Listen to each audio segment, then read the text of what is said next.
রিপ্তির স্বামী সিরাজ আজ তার দ্বিতীয় স্ত্রী মুনিয়াকে বিয়ে করে বাড়ি এনেছে। রিপ্তি দূর থেকে দাঁড়িয়ে দেখছে সবাই কত আনন্দের নতুন বউকে বরণ করে ঘরে তুলছে, অথচ রিপ্তিকে এতদিন কতই অবজ্ঞা সবাই করেছে। রিপ্তি নিজের সব জামাকাপড় গুছিয়ে নিয়েছে। এতদিনও যখন এই বাড়ির কারো মন জয় করতে পারেনি, এখন তো আরও পারবে না। এখন সবাই নতুন বউকে নিয়ে ব্যস্ত। একটাই সঠিক সময় এখান থেকে চলে যাওয়ার।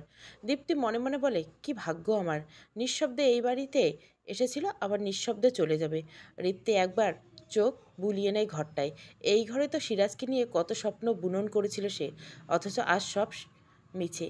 রিপ্তির জীবনটা যেন পুতুল খেলায় পরিণত হয়েছে। যখন যে যেভাবে পারছে সেভাবে নাচাচ্ছে। রিপ্তি এখন আর কাঁদে না, কাঁদতে চাইলেও কাঁদতে পারে না। রিপ্তি মনে করে কিভাবে অ্যাক্সিডেন্টের পর বা মা বাবার মৃত্যুর পর চাচি জোরপূর্বক তার থেকে 10 বছর বয়সী সিরাজের সাথে রিপ্তির বিয়ে দিয়ে দেয়। রিপ্তি সব কিছু মানিয়ে নেওয়ার চেষ্টা করেছিল, কিন্তু সিরাজ কোনো এক অজানা কারণে কখনো তাকে পছন্দ করেনি। তাদের মধ্যে কখনো স্বামী স্ত্রীর সম্পর্ক হয়নি। সিরাজ আজ অব্দি তাকে স্পর্শ করেও দেখেনি। সিরাজের পরিবার সবাই রিপ্তিকে দিয়ে নিজেদের সব কাজ করিয়ে নিয়েছে। সে যেন বিনা পয়সার চাকর। অবিশ্বাস্য হলো সত্যি, এত কিছুর পরে এই বাড়ির একজন মানুষের মনও সে জয় করতে পারেনি। কোথায় যাচ্ছ তুমি? শাশুড়ির ডাকে রিপ্তি নিজের ভাবনা থেকে বেরিয়ে এসে একগাল সে উত্তর দেয়, আমি চলে যাচ্ছি আম্মা। আমার তো আর এখানে থেকে কাজ নেই। আপনারা নিজেদের মনের মতো বউ পেয়েছেন, এখন আর আমি এখানে থেকে কি করব? এমনভাবে কথা বলছো যেন আমরা কেউ তোমাকে পছন্দ করতাম না। এ বাড়িতে যথেষ্ট সুখ পেয়েছো, ভালো ভালো খাবার, পোশাক আশাক, গহনা সব পেয়েছো, দোষ তোমারই। তুমি কারো মন জয় করতে পারোনি। রিপ্তি মুখে হাসি বজায় রেখে বলল, রোজ ভোর 6টায় ঘুম থেকে উঠতাম, নামাজ আদায় করে কাজে লেগে পড়তাম। সকালে সবার মন মতো খাবার তৈরি করতাম, পুরো বাড়ি পরিষ্কার করতাম, কাপড় চোপড় সব আমি ধুতাম। আবার দুপুরের রান্না, রাতের খাবার সবই আমি করতাম। আমাকে যেসব দায়িত্ব দিয়েছিলাম তার সবটুকু যথাযথ পালন করছি। এরপর যদি একজনের মনও সামান্য জায়গা দখল করতে না পারি, তাহলে আমি সত্যি ব্যর্থ। সীতারা বেগম রিপ্তির কথাগুলো শুনে ভাবলেশীনভাবে বললেন, শোনো মেয়ে, তোমাকে কেউ পছন্দ করে না এটা ঠিক না। শুধুমাত্র সিরাজ তোমাকে পছন্দ করেনি। তুমি যদি চাও আমার ছোট ছেলেকে বিয়ে করে। সীতারা বেগমের সম্পূর্ণ কথাটা শেষ হয় না, তার আগে সশব্দে হেসে ওঠে রিপ্তি। আমাকে নিয়ে সত্যি সবাই পুতুল খেলছে। আমার উপর করুণা করার কোনো প্রয়োজন নেই আম্মা। আমি এতটা অসহায় নই, নিজের কোনো না কোনো ব্যবস্থা ঠিক করে নিতে পারবো। আপনাকে আর আমায় নিয়ে কথা নিয়ে ভাবতে হবে না। কথাটা বলে রিপ্তি চলে যেতে নেয়, তখনই সিরাজ এসে তার পথ আটকায়। রিপ্তির হাতে ডিভোর্স পেপার দিয়ে বলে, নাও এখানে সাইন করে দাও, তারপর যেখানে যাওয়া যাও। টাকা লাগলে বলে দিও, দেবো। শুধু তুমি এই বাড়ি থেকে চলে যাও, আমি চাই না আমাদের জীবনে তোমার ছায়া পড়ুক। রিপ্তি সিরাজের হাত থেকে ডিভোর্স পেপার নিয়ে সাইন করে দেয়। তার হাত এতটুকু কাঁপে না। সে তারা হা হয়ে তাকিয়ে থাকে রিপ্তির দিকে। তাকে আরও অবাক করে রিপ্তি বলে, আমার কোনো টাকা লাগবে না, আপনি টাকাগুলো জমিয়ে রাখুন, আপনার নতুন বউয়ের শখ পূরণ করতে কাজে লাগবে। এক নিঃশ্বাসে কথাগুলো বলে বেরিয়ে আসে রিপ্তি। এখান থেকে তার নতুন জীবন শুরু হয়। এই পুতুল খেলা থেকে মুক্তি পেলেই তার শান্তি। এখন থেকে চলে গেলেই জীবনযাপন যতই কষ্ট হোক, অন্তত নিজের মতো বাঁচতে তো পারবে। এটাই রিপ্তির শান্তি। রিপ্তি বাড়ি থেকে বের হতে যাবে, তখনই কেউ তার হাত ধরে টান দেয়। রিপ্তি গাল টাল সামলাতে না পেরে পড়ে যেতে ধরলে আবার তাকে সামনে নেই। রিপ্তি তাকিয়ে দেখে সিরাজের ছোট ভাই মোর্শেদকে। মোর্শেদ রেগে তাকিয়ে আছে রিপ্তির দিকে। রিপ্তি কিছু বুঝতে পারছিল না মোর্শেদ কী করতে চাইছে। এই বাড়িতে যদি কেউ রিপ্তিকে একটু হলেও কদর দেয়, সে হলো মোর্শেদ। বাড়ির অন্যদের মতো সে কখনো রিপ্তির সাথে খারাপ ব্যবহার করেনি, আবার ভালো করে কথাও বলেনি। আমাকে এভাবে আটকাচ্ছেন কেন? আমি রিপ্তির কথা শুনে মোর্শেদ বলে, তুমি এভাবে চলে যেতে পারো না, তোমাকে এখানেই থাকতে হবে। কেন থাকবো আমি এখানে? কিসের অধিকারে থাকবো? আমি কোনো কথা শুনতে চাই না, তোমাকে থাকতে বলছি, ব্যাস। এখন তোমাকে থাকতে হবে। আগে রিপ্তির হলে বোধহয় চুপচাপ থাকতো, কিন্তু এখন রিপ্তি আর আগের মতো নেই। সহ্য করতে করতে দেওয়ালে পিঠ ঠেকে গেছে। মানুষ যখন ঘুরে দাঁড়ায় তখন সে দ্বিগুণ শক্তিশালী হয়ে ওঠে। রিপ্তি জোর গলায় বলে, আমি কোথায় থাকবো না থাকবো সেই সিদ্ধান্ত আমার। তোমার ভাইকে আমি সব সম্পর্ক থেকে মুক্তি দিচ্ছি। এখন আর আমি এখানে এক মুহূর্ত থাকতে চাই না। রিপ্তির হাতটা শক্ত করে ধরে মোর্শেদ। রিপ্তি হাতটা ছাড়ানোর বৃথার চেষ্টা করে। দেখি তুমি কিভাবে এখান থেকে যেতে পারো। কথাটা বলে রিপ্তিকে টানতে টানতে একটি রুমে নিয়ে যায় মোর্শেদ। এসব কি করছেন? ছাড়ুন, যেতে দিন আমায়। মোর্শেদ রিপ্তির কথাটা সম্পূর্ণ অগ্রাহ্য করে রিপ্তিকে রুমে রেখে দরজা বন্ধ করে চলে যায়।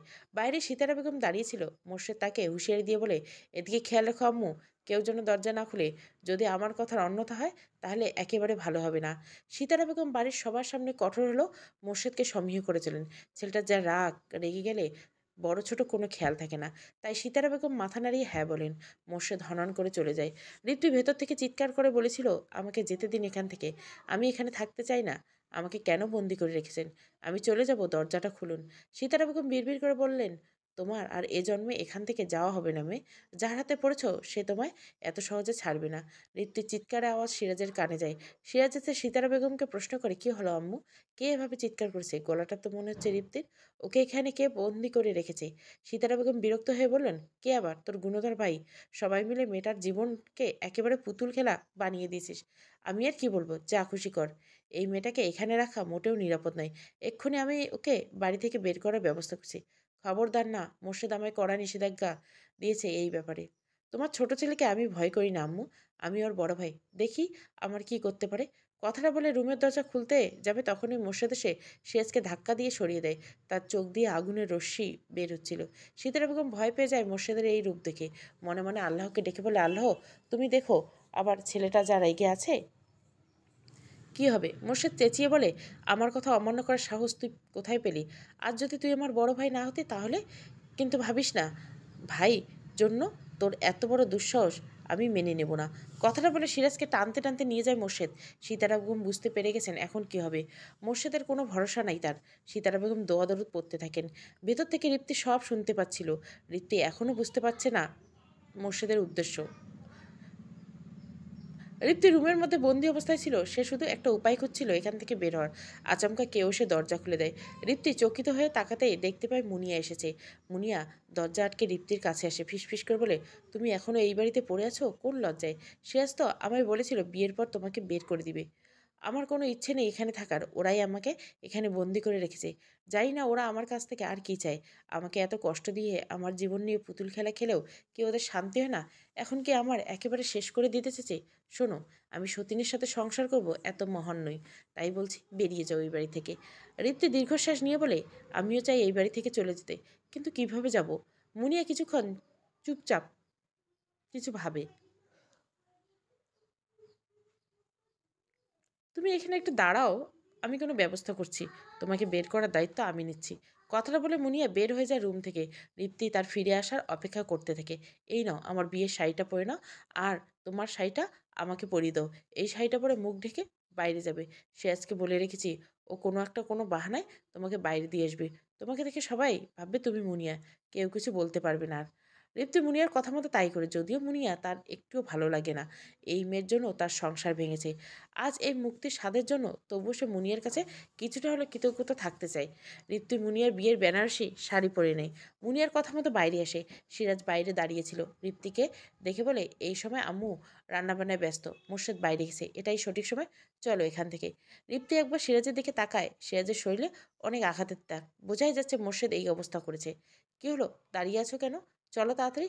আমি সবাইকে বলেছি মুনিয়া কিছু দরকারি কাজে বাইরে যাবে, তুমি চুপচাপ না থেকে চলো আমার সাথে। রিপ্তি সিরাজের সাথে যায়। সিরাজের সাথে রিপ্তিকে গাড়িতে উঠতে দেখে ফেলে কেউ একজন। রিপ্তির মুখ থেকে ঘোমটা সরে যাওয়া রিপ্তিকে চিনতে তার ভুল হয় না। তুমি যেখানেই যাও, যতই পালানোর চেষ্টা করো, ঘুরে ফিরে এখানেই আসতে হবে। তোমার শেষ গন্তব্য হবে এই বাড়ি। তোমার বাড়ি এসে গেছে, নামো এখন। সিরাজের কড়া গলার কথা শুনে রিপ্তি থতমত খায়। নিজেকে সামনে নিয়ে বলে, নামছি। আপনাকে তো মুক্তি দিয়ে দিয়েছি, এখন আর রাগ দেখাতে হবে না। রিপ্তি গাড়ি থেকে নামা মাত্র সিরাজ গাড়ি ঘুরিয়ে নেয়। রিপ্তি দীর্ঘশ্বাস ফেলে বলে, এই লোকটার মনে আমি কখনোই ছিলাম না। আমি কখনোই ওনাকে সেভাবে মেনে নিইনি। কিন্তু ছিলেন তো উনি আমার স্বামী। এই কারণে হয়তো এখন এতটা কষ্ট হচ্ছে আমার। রিপ্তি বাড়ির দিকে পা বাড়ায়। সিরাজ গাড়ি চালাতে চালাতে বলতে থাকে, তোমার জীবন নিয়ে পুতুল খেলা হয়েছে রিপ্তি। তুমি জানো না আসল সত্য কি? তোমার সাথে এতদিন যা হয়েছে তার 16 আনাই ছিল নাটক। তুমি যেটাকে সত্যি ভেবেছিলে সেটাই সব থেকে বড় মিথ্যা। রিপ্তির পা যেন আর চলছিল না। আজ কতদিন পর এই বাড়িতে পা রাখলো।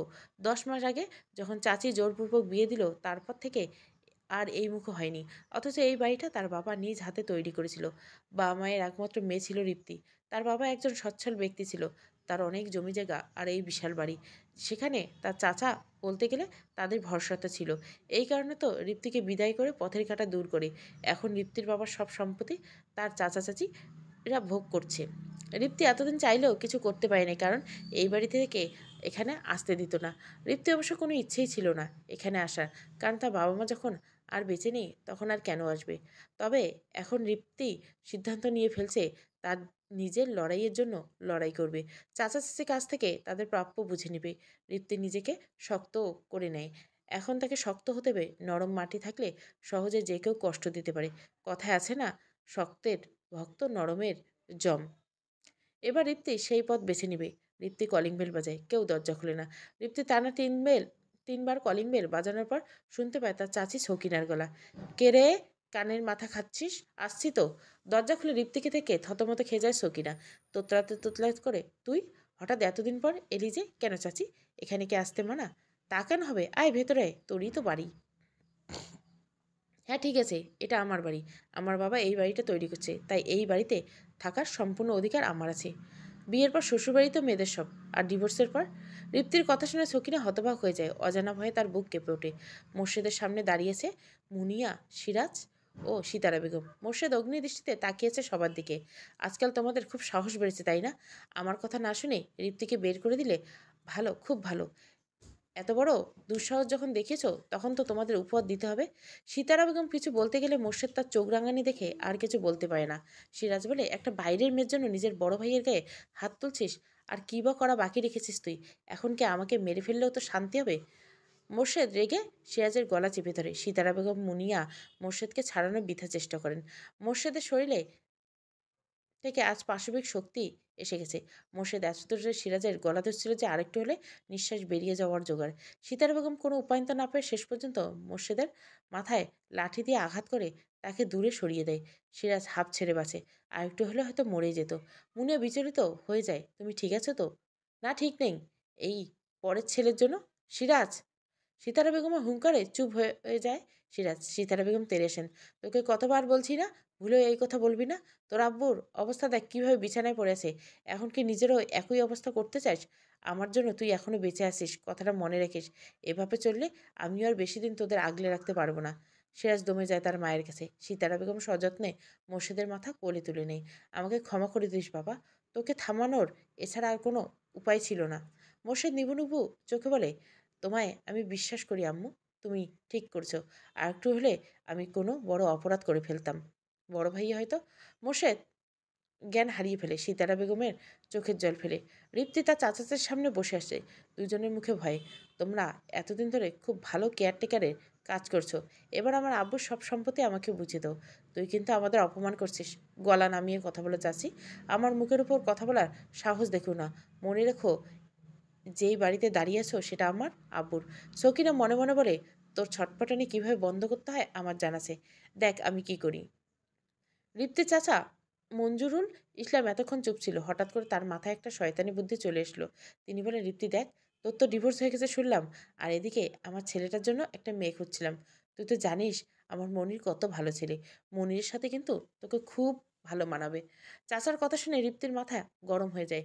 মনির মোটেও কোনো ভালো ছেলে নাই। সারাদিন নেশা করে আর মেয়েদের নিয়ে ফুর্তি করে বেড়ায়। শোনো চাচা, আমি এখানে নিজের অধিকার বুঝে নিতে এসেছি। আমার ডিভোর্স হয়ে গেছে তার মানে এই নয় যে আমি যাকে তাকে বিয়ে করে নেব। রিপ্তির কথা শুনে তার চাচি ছকিনে গা জ্বলে ওঠে। কাকে যাতা বলছিস রিপ্তি? হীরের টুকরো ছেলে আমার। তোর ভাগ্য বলো তোর চাচা তোকে আমার মনিরের বউ করতে চাইছে। না হলে তোর মতো ডিভোর্সি মেয়েকে কে বিয়ে করবে? তোমাকে আমার কথা ভাবতে হবে না চাচি। তুমি আগে ভাবো তোমার ওই নেশাখোর ছেলে হাতে কোন বাবা তার মেয়েকে তুলে দিবে। তুই ভুলে যাস না আমরা তোর গুরুজন, ভদ্রভাবে কথা বল আমাদের সাথে।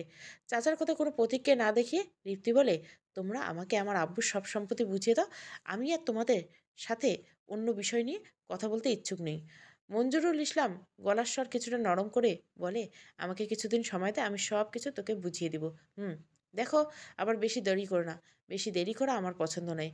মোর্শেদের জ্ঞান এখনও ফেরেনি। সিতারা বেগম তার শিওরের কাছে বসে আছেন। তিনি যেন কোনো গভীর ভাবনার মত্ত। মুনিয়া দরজার কাছে সুপের বাটি হাতে নিয়ে দাঁড়িয়েছিল, কিন্তু ভেতরে আসার সাহস পাচ্ছিল না। ওখানে আর সঙ্গের মতো দাঁড়িয়ে না থেকে ভেতরে এসো। মুনিয়া ভয়ে ভয়ে ভেতরে এসে, আম্মু এই নিন, আপনার কথা মতো স্যুপ করে এনেছি। সিতারা বেগম স্যুপটা হাতে নেয় আর অপেক্ষা করতে থাকে মোর্শেদের জ্ঞান ফেরার। কিছুক্ষণের মধ্যে মোর্শেদ নড়াচড়া করে ওঠে। উঠে পড় বাবা, এই নে স্যুপটা খেয়ে নে। মোর্শেদ চোখ খুলে তাকায়। সিতারা বেগম বলেন, আমাকে এখানে থাকলে চলবে না, আমাকে রিপ্তিকে ফিরিয়ে আনতে হবে। তুই স্যুপটা খেয়ে নে, ঋত্বিকে নিয়ে তোকে ভাবতে হবে না। কি বলছো তুমি আম্মু? আমি কেন ভাববো না? তুমি সব জেনেও এরকম কথা বলছো? সব জানি জন্যই বলছি, তোকে ঋত্বিকে নিয়ে ভাবতে হবে না, ঋত্বিক ঠিকই ফিরে আসবে। তুমি এত আত্মবিশ্বাসের সাথে কিভাবে কথাটা বলছো? স্যুপটা খেয়ে নেই। সিতারা বেগম আর কোনো কথা না বলে চলে যায়। মুর্শিদ হতবাক চাহনিতে তাকায়। মুনিয়া কিছু বুঝতে পারছিল না। সে শুধু চায় ঋত্বিক যেন আর এই বাড়িতে ফিরে না আসে। তুমি ঋত্বিকে পালিয়ে যেতে সাহায্য করছো, তাই না? মোর্শেদের ঝাঁঝালো শাসনতে মুনিয়া কেঁপে ওঠে। কিছু বলতে যাবে তার আগে মোর্শেদ বলে, আমি মেয়েদের গায়ে হাত তুলি না, তাই তুমি এখানে ঠিক আছো। এটাকে আমার দুর্বলতা ভেবো না। তোমাকে লাস্ট ওয়ার্নিং দিলাম, এরপর আর কখনো আমার বিরুদ্ধে কিছু করবে না। করলে তার ফলাফল হবে খুব মারাত্মক। মুনিয়া মনে মনে মোর্শেদকে গালি দিয়ে চলে আসে। বাইরে এসে সিতারা বেগমের মুখোমুখি হয়। সিতারা বেগম মোর্শেদের সুরে কথা বলেন, আমার ছেলেটা খুব রাগী। একবার ক্ষমা করে দিয়েছে, তার মানে এই নয় বারবার ক্ষমা করবে। আমি সিরাজকে বলছি, এবার তোমাকেও বলছি, মোর্শেদকে চেতিয়ে দিও না। ও যদি একবার রেগে যায় তাহলে কি করবে তার কোনো ঠিক নেই। আমার স্বামী মানে তোমার শ্বশুরকে দেখছো না কিভাবে বিছানায় পড়েছে? তার এই অবস্থা কিন্তু মোর্শেদেই করেছে। যেই ছেলে নিজের বাবার সাথে এমন করতে পারে, সে যেন তোমাদের সাথে কিছু করতে একবারও ভাববে না, সেটা নিশ্চয় বুঝিয়ে দিতে হবে না। মুনিয়া প্রচণ্ড ভয় পেয়ে যায় সিতারা বেগমের কথা শুনে। হম্বিদমি করে বলে, কি এমন হয়েছিল যে নিজের বাবার এই অবস্থা করেছে? আমি প্রশ্ন করা মোটেও পছন্দ করি না। যা বলছে বাধ্যমের মতো তা মেনে চলবে, তাহলেই তোমারই লাভ। মুনিয়া নিজের মনের সব কৌতূহল দমিয়ে রাখে। তবে এটা তার কাছে স্পষ্ট হয়ে যায় গেছে যে এই বাড়ির চার দেওয়ালে অনেক রহস্য ছড়িয়ে ছিটিয়ে আছে। এই বাড়িতে যেন কোনো খেলা চলছে সবার জীবনে। এই খেলার নাম পুতুল খেলা। মুনিয়া এখন খুব ভয় হতে থাকে যে তার জীবনে এমন পুতুল খেলায় পরিণত না হয়। জোহরের নামাজ আদায় করে নিয়ে রিপ্তি চলে আসে রান্নাঘরে। চাচির উপর তার ভরসা নেই। না জানি খাবারে কি মিশিয়ে দেয়, তাই নিজেই রান্না করে খাওয়ার সিদ্ধান্ত নিয়েছে। মনি তার বন্ধুদের সাথে আড্ডা দিয়ে ক্লাবের মাঠ থেকে বাড়িতে ফিরে আসে। বাড়িতে আসতে রান্নাঘর থেকে খুব সুন্দর সুবাস তার নাকে আসে। মনির বলে, এত সুন্দর রান্নার গন্ধ কোথা থেকে আসছে? আম্মু যা রান্না করে তা তো মুখেই দেওয়া যায় না। এই বাড়িতে এত সুন্দর রান্না কে করে? মনি রান্নাঘরে এসে রিপ্তিকে দেখতে পায়। বেশ অবাক হয় রিপ্তিকে দেখে। বিষয়টাকে সেভাবে আমলে না নিয়ে বলে, তুই এতদিন পর? ঋত্বিক পিছনে ফিরে তাকাতে মনিরকে দেখতে পায়। মনিরকে ছোটবেলা থেকে পছন্দ করে না ঋত্বিক, কারণ ছোটবেলা থেকে মনিরের বিভিন্ন বদ অভ্যাস ছিল। মনির অবশ্য ঋত্বিকে অপছন্দ করে না। ঋত্বিক বলে, হ্যাঁ এলাম। আমার বাড়িতে আসার জন্য কারো অনুমতি নেওয়ার নিশ্চয়ই প্রয়োজন নেই। আমি কি বলছি অনুমতি লাগবে? ঋত্বিক কোনো উত্তর দেয় না। মনির রান্নাঘর থেকে চলে আসে। অন্য মেয়েদের সাথে খারাপ ব্যবহার করলে ঋত্বির সাথে কখনো অবশ্য করেনি। ঋত্বির সাথে চাইলেও খারাপ ব্যবহার করতে পারে না মনির। ঋত্বিক রান্না করে টেবিলে বসে পড়ে। তারপর নিজের ভাত বেড়ে নিয়ে খাওয়া শুরু করে। মনির পাশে একটা টেবিলে বসে পড়ে। হাত না ধুয়ে একটা প্লেট নিয়ে খাওয়া শুরু করে। ঋত্বিক খুব রেগে যায় মনিরের এমন ব্যবহারে। পরিষ্কার পরিচ্ছন্নতা ইমানের অঙ্গ জানেন না? এভাবে বাইরে থেকে এসে হাত না ধুয়ে খাওয়া শুরু করলেন কেন? রিপ্তির রাগী গলা শুনে মনির খাওয়া থামিয়ে দেয়। অন্য কোনো মেয়ে হলে কিছু বলতো। সামনে রিপ্তির বসবাস আছে তাই কিছু বলে না। বেসিন থেকে হাত ধুয়ে আসে। বলে, এই খাবারে তো আর হাত না ধুয়ে স্পর্শ করছি, এগুলো ফেলে দিয়ে আসি। আরে কি করছেন জানেন না? অপচয়কারী শয়তানের বন্ধু। আপনি এখান থেকে খেয়ে নিন। যেটুকু খাবার স্পর্শ করেছেন সেটুকু সরিয়ে দিন। আপনার পোষা বিড়ালটাকে দিয়ে দিবেন। মনে মাথা চুলকে আচ্ছা বলে। খাওয়া দাওয়া শেষ করে রিপ্তি নিজের রুমে চলে যায়। মনের উঠতে যাচ্ছিল তখনই ছকিনা এসে ন্যাকা কান্না শুরু করে দেয়। আমি কত কষ্ট করে তোদের বাপ ছেলের জন্য রান্না করে, আর তুই আমার রান্না ছেড়ে ওই মেয়ের হাতে রান্না খাচ্ছিস। আর ওইদিকে আমি তোর জন্য ভাত বেড়ে রেখে দিয়েছিলাম, এখন সব ভাত বোধহয় ফেলে দিতে হবে। আম্মু এরকম করবা না, অপচয়কারী হলো শয়তানের বন্ধু। তুমি কি শয়তানের বন্ধু হতে চাও? এসব আর কী কথা বলছিস তুই মনির? তুই তো এমন কথা বলার ছেলে না। ওই মেয়েটা কি খাবার খাইয়ে তোকে বশ করে নিল? খাবার খেয়ে কীভাবে বশ করবে? পাগলির মতো কথা বললো না তো। যাই হোক, আমি তোর বিয়ের কথা ভাবছি। বল কেমন মেয়ে চাই তোর? আমি বিয়ে করব না, লিভ ইন করবো। এসব কি নাউজুবিল্লা মার্কা কথা? মনির শীষ বাজাতে বাজাতে চলে যায়। সকিনা মাথায় হাত দিয়ে চলে যায়। রিপ্তি নিজের রুমে এসে গা এলিয়ে দেয় বিছানায়। এই রুমে আসলে আজকাল বাবা মার কথা খুব মনে পড়ে। রিপ্তি তার বাবা মায়ের খুব আদরের মেয়ে ছিল। আজ তাদের অবর্তমানে মেয়েটাকে কতই না কষ্ট সহ্য করতে হচ্ছে। রিপ্তিও কম যায় না। সে গুনে গুনে সব কিছুর হিসাব নিবে বলে ঠিক করে রেখেছে। রিপ্তি শুয়েছিল, তখনই আচমকা কেউ দরজায় নক করে। রিপ্তি ভাবে এত রাতে হঠাৎ কে এলো। অনবরত দরজায় নক করে চলছে কেউ। রিপ্তি গিয়ে দরজা খুলতে তার মুখ চেপে ধরে। রিপ্তি নিজেকে ছাড়ানোর চেষ্টা করে। লোকটার শক্তির সাথে পেরে উঠছিল না সে। লোকটা বলে, এখানে আসা তোমার উচিত হয়নি। তোমাকে আবার ফিরে যেতে হবে তোমার আসল ঠিকানায়। কেউ যে তোমার অপেক্ষায় আছে। রিপ্তি নিজেকে ছাড়িয়ে নেয়। লোকটা থেকে নিজেকে ছাড়িয়ে নিয়ে একটানে তার মুখ থেকে কালো মাস্কটা খুলে ফেলে। লোকটির মুখ দেখে রিপ্তি হতবাক হয়ে যায়। আপনি? মোর্শেদ নিজের ঘরে বসে রেডিও ছেড়ে দিয়ে গান শুনছিল। আকাশে সূর্য আছে যতদিন, তুমিও আমারই, আর কারো নও। আকাশে সূর্য আছে যতদিন। মোর্শেদ আপন মনে গান গেছে, তখন সিরাজ এসে রেডিও বন্ধ করে দেয়। মোর্শেদ একবার আর চোখে সিরাজের দিকে তাকিয়ে নেয়, আবার চোখ ফিরে নেয়। জোর গলা বলে, গানটা বন্ধ করলে কেন? তুই এভাবে শান্তিতে গান শুনছিস কিভাবে? তোর কি আজ ভার্সিটির ক্লাস নেই? সেই গল্প নিশ্চয় তোমাকে দিতে যাব না। সে আজ আর কিছু বলার আগে সিতারা বেগম চলে আসেন। তিনি শান্ত গলায় বলেন, মোর্শেদ, তুই অনেকদিন থেকে ভার্সিটি যাস না, আজ যা গিয়ে ক্লাস করে আয়। মোর্শেদ সিতারা বেগমের কথায় রাজি হয়ে ভার্সিটির দিকে যায়। সিরাজ মায়ের দিকে তাকিয়ে শয়তানি হাসি দেয়। মুনিয়া রান্নাঘরে ছিল। আচমকা কারো পায়ের শব্দে পিছন ফিরে তাকাতেই দেখে সব ঠিকঠাক। মুনিয়া আবার নিজের কাজে মন দেয়। তখনই পিছন থেকে কেউ এসে মুনিয়ার মুখে রুমাল চেপে ধরে। মুনিয়া জ্ঞান হারিয়ে পড়ে। মোর্শেদ আজ বিরক্ত হয়ে ভার্সিটিতে এসেছে। এমনিতে পড়াশোনায় তার একটুও মন বসে না। তার সবসময় ভার্সিটির মারামারি করে সময় যায়। আজও ব্যতিক্রম হয়নি। ভার্সিটি গেটে দুটো সিনিয়র ছেলেকে র্যাগিং করতে দেখে সেই মাই মেরেছে। এখন একটু মনটা হালকা লাগছে। মোর্শেদ ভার্সিটির মাঠে হাঁটাহাঁটি করছিল। দূরে বটতলায় দাঁড়িয়ে দুটো চোখ তাকে পর্যবেক্ষণ করছিল। ও মাই গড, আমার ক্রাশ এতদিন পর। প্রেমে পড়ার কথা শুনে তার দুই বান্ধবী টিনা ও মিনা মাথায় হাত দেয়। তুই কি পাগল নাকি প্রেমা? এরকম একটা গুন্ডা যাকে সবাই ভয় পায়, দূরে দূরে থাকে, তুই তাকে পটাতে চাইছিস? প্রেমা মুখে ভেঙচি কেটে বলে, তোদের মধ্যে ভীতু নেই আমি। মোর্শেদ নিজের করে নেওয়ার ক্ষমতা আমার আছে। আমাকে শুধু 2 দিন সময় দে, তারপর দেখ আমি কি করি। এমন ভাব করছিস যেন 2 দিনে পটিয়ে নিবি। আমি তোকে চ্যালেঞ্জ করছি, 2 দিন কেন, 2 বছর চেষ্টা করলে পটাতে পারবি না।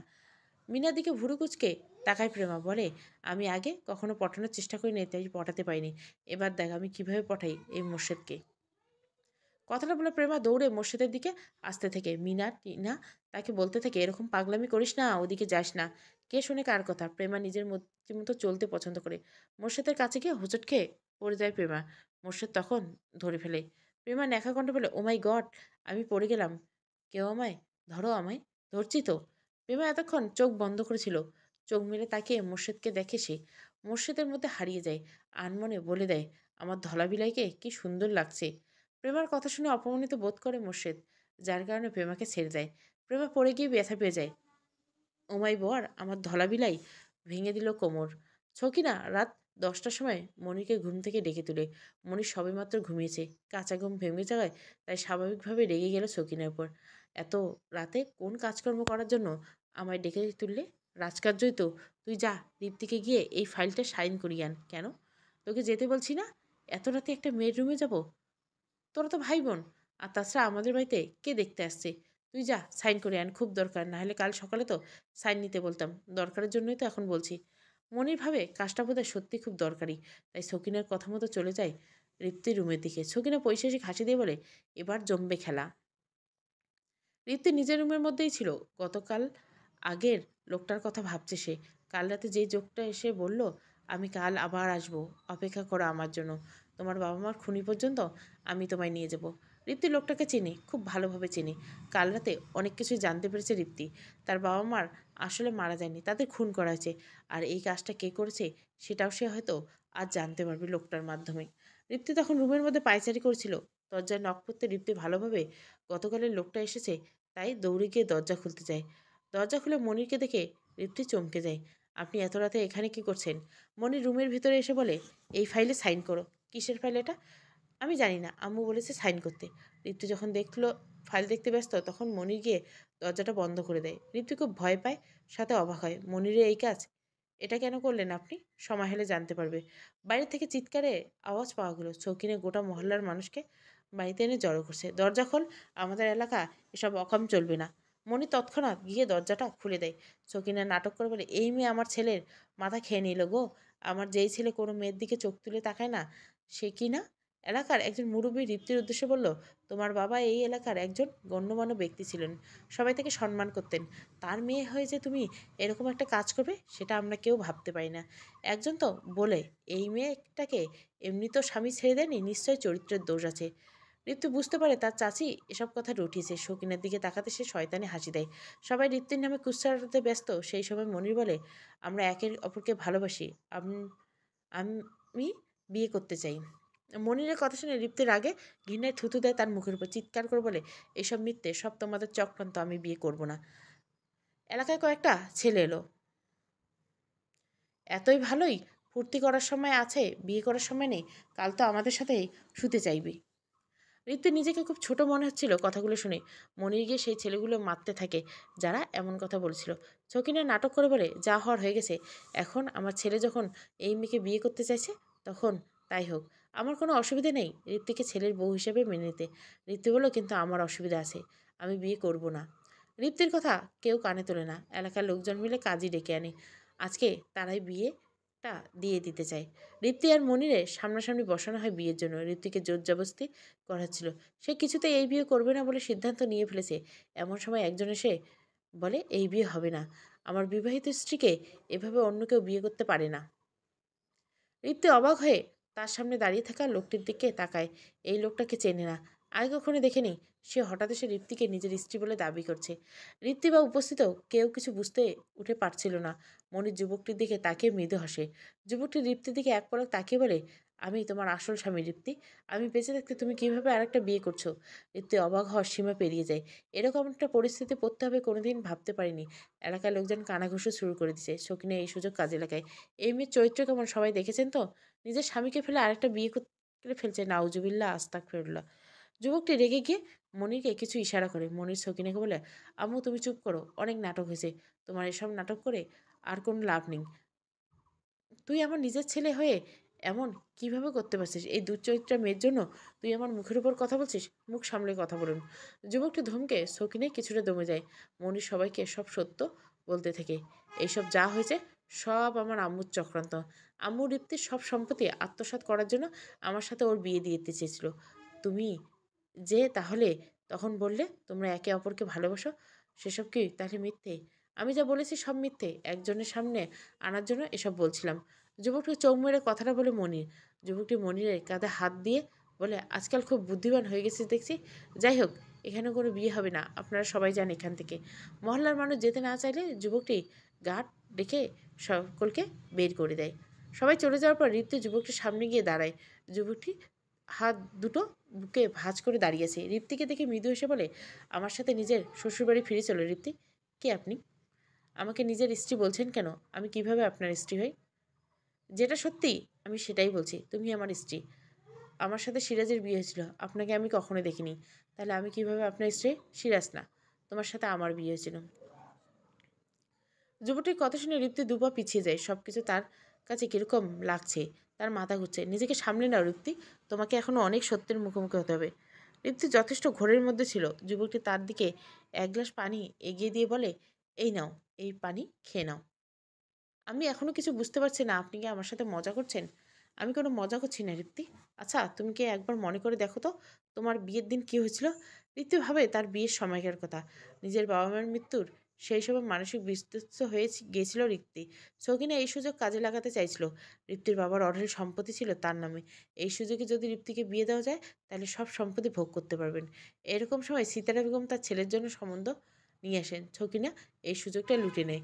এক প্রকার জোর জবরদস্তি করে বিয়েটা দিয়ে দেয়। ঋত্বিকে বিয়ে করবে না জন্য অনেক কান্নাকাটি করে। তাকে একবার জোর করে বিয়ের আসরে এনে বসানো হয়।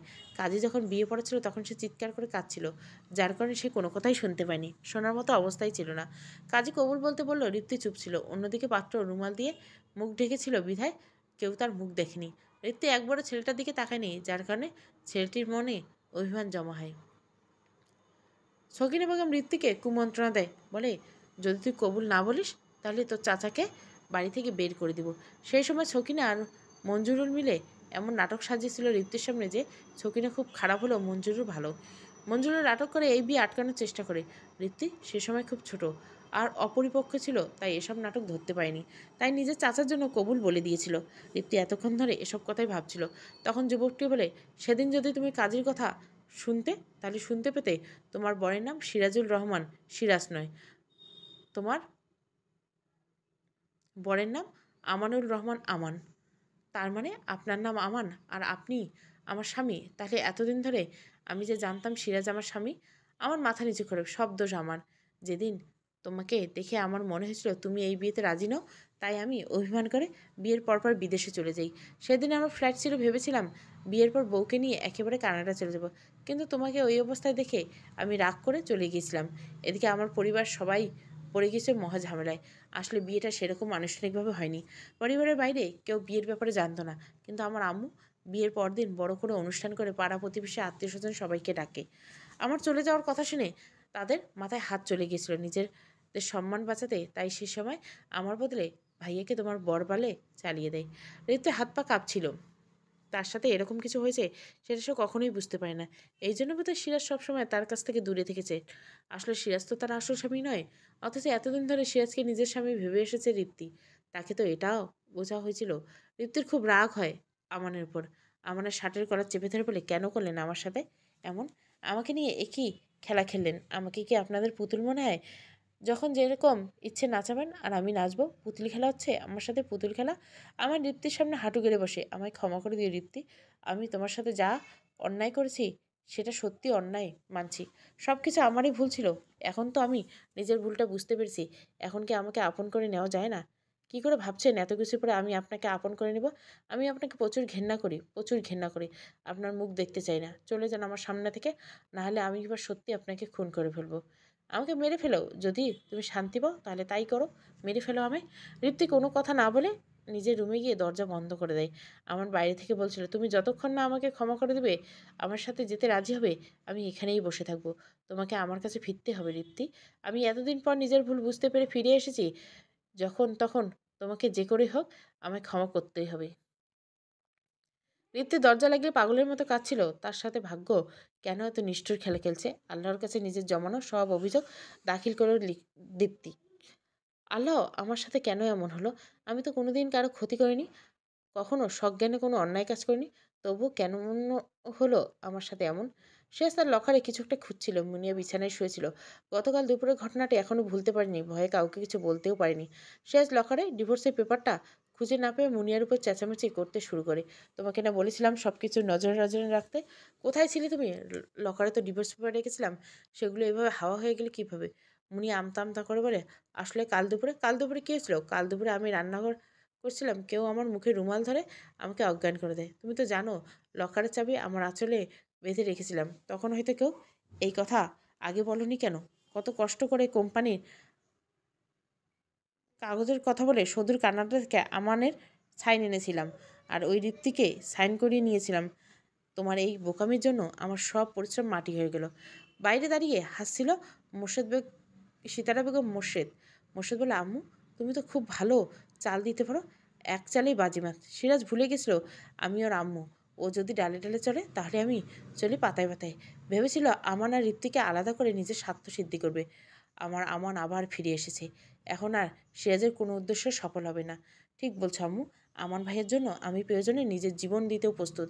এবার লড়াই আরও জমজমাট হবে। ঋত্বিক, সারাদিন তুই দুই চোখের পাতা এক করনি। তার জীবন নিয়ে যে সবাই এরকমভাবে খেলছে সেটা কখনো স্বপ্নেও ভাবেনি ঋপ্তি। অবশেষে নিজের মনকে নিজেই বুঝতে থাই, যা হবার হয়ে গেছে।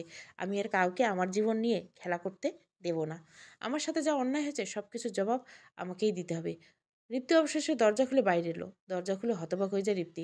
আমান দরজার কাছে বসে আছে। ঋপ্তিকে দেখে উঠে দাঁড়ায়। আমানের চোখগুলো ফুলে গেছে, চোখের নিচে কালো দাগ। দেখে মনে হচ্ছে সারা রাত সে এভাবে দেখছিল। ঠান্ডায় কাঁপছিল বেচারা। দেখে মনে হচ্ছে এভাবে সারা রাত ঠান্ডায় বসেছিল। শীতের কোনো ভারী পোশাক নেই। ঋতু জিজ্ঞাসা করলো, আপনি কি সারা রাত এভাবে ছিলেন? হ্যাঁ, মানে? আপনাকে কে এখানে থাকতে বলছিল? আপনি কি ভেবেছিলেন আপনি এরকম করবেন আর আমি সব ভুলে আপনাকে আপন করে নিব? যদি এমনটা ভেবে থাকেন তাহলে আপনি সম্পূর্ণ ভুল। আমাকে এতদিন ধরে ঠকিয়েছেন আপনারা সবাই। আমি কখনো আপনাদের ক্ষমা করব না। আমার আবার ঋপ্তিকে অনুরোধ করতে থাকে, প্লিজ ঋপ্তি, তুমি আমাকে শুধু একবার সুযোগ দাও। আমাকে বিশ্বাস করে দেখো, আমি তোমাকে আর কখনো কষ্ট পেতে দেব না। নিজের সর্বস্ব দিয়ে তোমাকে সুখী করার চেষ্টা করব। আমি আপনাকে কোনো ভবিষ্যৎ আর কাউকেও বিশ্বাস করতে পারবো না। রিপ্তি আর আমানের কথার মাঝে মণি সেখানে চলে আসে। মণিকে দেখে রিপ্তি ঘৃণায় চোখ ফিরে নেয়। মণির প্যান্টের পকেটে হাত গুজে মৃদু হেসে বলে, তুমি আমায় ভুল বুঝতে পারো না। ভুল বোঝাটা হয়তো স্বাভাবিক, বাট বিশ্বাস করো আমি যা করেছি সব তোমার ভালোর জন্য করেছি। এই যে ছেলেটাকে দেখছো, ও আমার বন্ধু আমান। ছেলেটা প্রথম থেকে তোমাকে পছন্দ করেছিল, তোমাকে নিয়ে অনেক স্বপ্ন দেখেছিল। তাই তো তোমার বিপদের কথা শুনে তোমায় বিয়ে করতে চেয়েছিল, তোমাকে পৃথিবীর সব সুখ দিতে চেয়েছিল। বাট বিয়ের দিন তোমার ওইরকম অবস্থা দেখে ওর ভিতরে অনুশোচনা হতে থাকে যে হয়তো তোমাকে সুখী করতে গিয়ে তোমার দুঃখ বাড়িয়ে দিল। এই কারণে বিয়ের পর অভিমান করে বিদেশে চলে যায়। বিদেশে গিয়েও তোমায় ভুলে যায়নি, রোজ নিয়ম করে আমার কাছে মোর্শেদের কাছে তোমার খোঁজ খবর নিয়েছে। ও কখনো চায়নি তোমার খারাপ, চায়নি। হ্যাঁ, কিছু ভুল করছে, কিন্তু ওর ভালোবাসা নিঃস্বার্থ ছিল। এরকম নিঃস্বার্থ ভালোবাসার আমার দরকার নেই, আমার কারো ভালোবাসার দরকার নেই। আমি আচমকা রিপ্তির ফোনে মেসেজের টুংটা আওয়াজ হয়। মেসেজটা খুব ভালোভাবে পড়ে রিপ্তি, কোনো ভাবনায় মশগুল হয়ে যায়। ঠিক আছে, আমি যাব আপনার সাথে। মিস্টার আমানুল রহমান আমান। পরিবারের সকল সদস্য একসাথে খেতে বসেছে। সবাই প্রথম দিকে চুপচাপ থাকলো। মাঝখানে সিরাজ বলে, এটা আম্মু, তুমি কাজটা একদম ঠিক করনি। তুমি তো জানো আমি কত কষ্ট করে ডিভোর্স পেপারে দুজনে স্বাক্ষর করে নিয়েছিলাম। কাল যখন তুমি মোর্শেদকে বাড়ি থেকে জোর করে ভার্সিটিতে পাঠিয়ে দিতে, তখন আমি নিশ্চিত হয়েছিলাম যে মোর্শেদ কিছুতেই কিছু না কিছু করতে পারবে না। সেই কারণে তুমি ওকে বাইরে পাঠিয়েছি। ছেলেটা আমার যা ভক্ত, ও সব কথা শুনে। বা তুমি এটা কি করলে? আমি নিশ্চিত হয়ে বাইরে চলে যেতাম, তুমি পিছন থেকে ছুরিটা বসিয়ে দিলে, মুনিয়াকে অজ্ঞান করে ডিভোর্স পেপারটা সরিয়ে দিলে। সিতারা বেগম ভাতের লোকমা মুখে দিয়েছিল। লোকমাটা গিলে বলে, তুই কি ভেবেছিলি সিরাজ আমি আমানের বিরুদ্ধে কাজ করব? সব তো শুধু একটা নাটক ছিল। আমি ইচ্ছে করে মোর্শেদকে বাইরে পেটেছিলাম। সব করেছি তোকে বোকা বানানোর জন্য। আর দেখ তুই বোকা বনে গেলি। ভুলে যাস না আমি তোর মা, তোর এক কাঠি উপরে চলি আমি। কাজটা তুমি একদম ঠিক করনি আম্মু। এর মাসুল কিন্তু তোমাকে দিতে হবে। আমার কথা না ভেবে তুই তোর নিজের কথাটা ভাব। আমার আজ ফিরে এসছে, ও এসে কিন্তু তোকে ছেড়ে কথা বলবে না, সব কিছু হিসাব নেবে। আমার কথা শুনে সিরাজ ভিতরে ভয় পেলেও বাইরে সেটা প্রকাশ করলো না। এমন ভাব মনে হচ্ছে এলেও আমাকে সে দু পয়সায় কেয়ার করে না। সীতারা বেগম মোর্শেদকে প্রশ্ন করে, তুই কম যাস না মোর্শেদ? তুই যেভাবে ঋত্বিকে আগলে রেখেছিলি, সেভাবে সেদিন ওকে আটকে রাখলি। আমার তো মনে হচ্ছিল তুই বোধহয় ওকে ভালোবেসে ফেলছিস। মোর্শেদ হালকা হেসে বলে, কি যে বলো না আম্মু, আমি ঋত্বিক ভাবিকে কখনো ওই নজরে দেখিনি। তুমি তো জানো আমি আমান ভাইয়াকে কতটা ভালোবাসি, কতটা সম্মান করি। সে আমার জন্য যা করেছে তাতে আমি আজীবন আমান ভাইয়ার কাছে কৃতজ্ঞ থাকবো। আমান ভাই যে ঋত্বিক ভাবিকে ঠিক কতটা ভালোবাসে সেটা আর কেউ না জানলে আমি খুব ভালো করে জানি। তাই তো তার অবদানের মানে ভাবির খেয়াল রাখার চেষ্টা করছি। ভাবিকে আটকে রেখেছিলাম যাতে ভাইয়া বাড়ি ফিরে তাকে দেখতে পেয়ে কষ্ট পায়। সেই কারণে আমি ভাইয়াকে কষ্ট কিছুতেই সহ্য করতে পারবো না। মোর্শেদের কথাগুলো শুনে সিরাজের গা জ্বলছিল। সিরাজ মনে বলো রে, এদের নাটক যে আর কতদিন দেখতে হবে। আমার না জানি কোন রাস্তা থেকে তুলে এনেছিল মোর্শেদ। তারপর থেকে আমাদের বাড়ি থেকে আমাদের সমান সুযোগ সুবিধা পেয়ে বড় হতে লাগলো আমাদের ভাইদের মতো। আম্মু এমনভাবে আপন করে নিল যেন নিজের সন্তান। আব্বুই একমাত্র ছিল আমার মতো যে ওকে মেনে নেনি। শেষ পর্যন্ত আব্বুকে তো। সব কিছুর মাঝে মুনিয়ার মাথা ঘোল হয়ে যাচ্ছিল। সে তো জানতো সিরাজের প্রথম স্ত্রী রিপ্তি। মুনিয়ার এর আগে একবার বিয়ে হয়েছিল, স্বামীর সাথে ঝগড়া ঝামেলার কারণে ডিভোর্স হয়ে গেছিল। তাই সিরাজকে বিয়ে করতে তার কোনো আপত্তি ছিল না। এখন যখন জানতে পারলো যে রিপ্তি আসলে সিরাজের নয়, তখন সব কিছু কেমন যেন এলোমেলো লাগছে। আমার রিপ্তিকে নিয়ে তার বাড়িতে এসে উপস্থিত হলো। সীতারা বেগম মৃদু হেসে তাদের উষ্ণ অভ্যর্থনা জানায়। রিপ্তি মনে মনে বলে, তোমরা জানো না তোমরা কাকে আমন্ত্রণ জানাচ্ছ। তোমাদের সবাইকে তোমাদের কাজের জন্য শাস্তি পেতে হবে। আমাকে অনেক কষ্ট দিয়েছো তোমরা, এরপর সব কিছু ফিরে পাওয়ার পালা। আমরা প্রতি করা প্রত্যেক অন্যায়ের গুণে গুণে হিসাব নেব।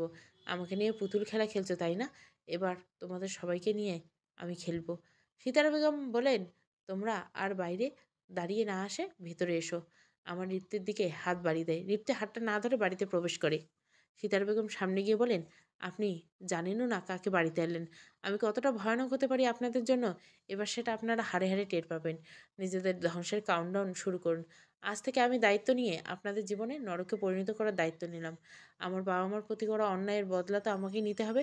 রিপ্তির শেষের কথাটা শুনে সীতারা বেগম ঘাবড়ে যান, যার কারণে এই শীতের দিনও তার মুখে বিন্দু বিন্দু ঘাম জমে। চলবে পুতুল খেলা প্রথম পর্ব। গল্পটা ভালো লাগলে অবশ্যই লাইক, শেয়ার এবং সাবস্ক্রাইব করবেন। Thank you for watching.